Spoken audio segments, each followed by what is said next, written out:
Hey guys, what's going on? Alright, so I'm pretty sure you guys have all heard the news that Muhammad Ali, he just recently passed away. And I thought because, well, he's considered one of the world's greatest fighters and he's way before my time, there might be some things that I don't know about and there might be some things that you don't know about him. So I figured, guys, let's do like a top 10 list of things about Muhammad Ali that you might not know. So first of all, we already know he's like one of the greatest fighters, but let's get right into details. Let's start with number one, yeah. So many of you guys may not know that Muhammad Ali, he was known for his quotes, and he was also known for really cool rhymes. But one of his best quotes was float like a butterfly and sting like a bee. And it's because of his poems and statements like this, people say that he is one of the founders of rap and hip hop. Number 2, okay, at his time, no one had seen a fighter like him before. Now, throughout his career, he had 57 winning fights, and 37 of them were knockouts. And believe it or not, out of all those fights, he only lost 5 times. Originally, his name was Cassius Clay, and under that name, he won the lightweight gold medal in the 1960 Olympics, which was held in Rome.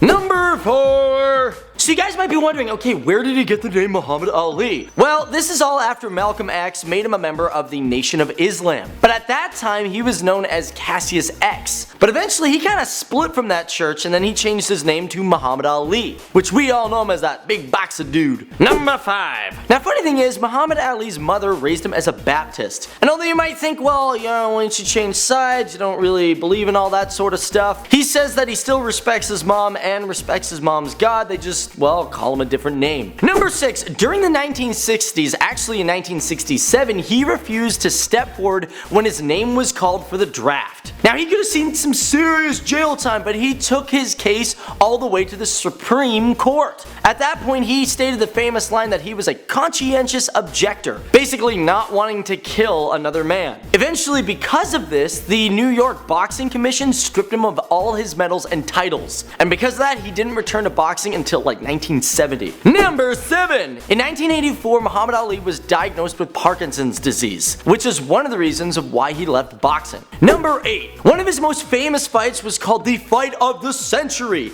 and it was held at the Madison Square Garden on March 8th, 1971. Now, what was great about this fight is, well, the defeating blow. It was the first time he ever lost. Now, this fight was between Muhammad Ali and good old famous Joe Frazier. It also had a lot of pre-scripted theatrics and lines. There was a lot of name calling. As a matter of fact, Muhammad Ali said the only people cheering for Joe Frazier are white men in suits, Alabama sheriffs, and members of the Ku Klux Klan. Wow, that's really deep. During the fight, Muhammad Ali also used a rope-a-dope strategy where he leaned against the rope and took his hits in order to tire Frazier out. However, this didn't really work because Frazier landed a hit on him and this was his first ever professional defeat. However, the 2 fights after that, he totally whooped Frazier's butt.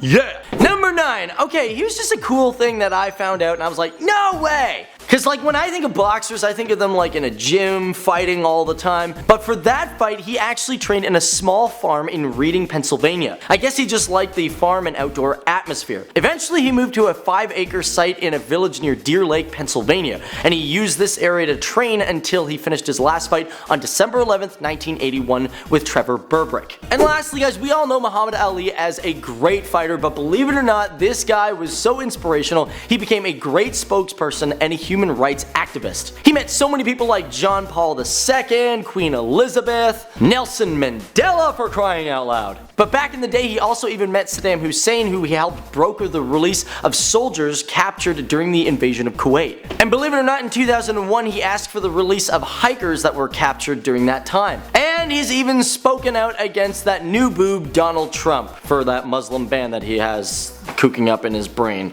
I know, what's Donald Trump up to? Anyways, guys, that is our facts on Muhammad Ali. There are much more things to learn about this guy because he was a great legend and a great man. Be sure to look him up, check him out on Wikipedia and all that sort of stuff. But thanks for watching. I'm Dave Wappel and I'll see you guys in the next video. Cool beans, bye!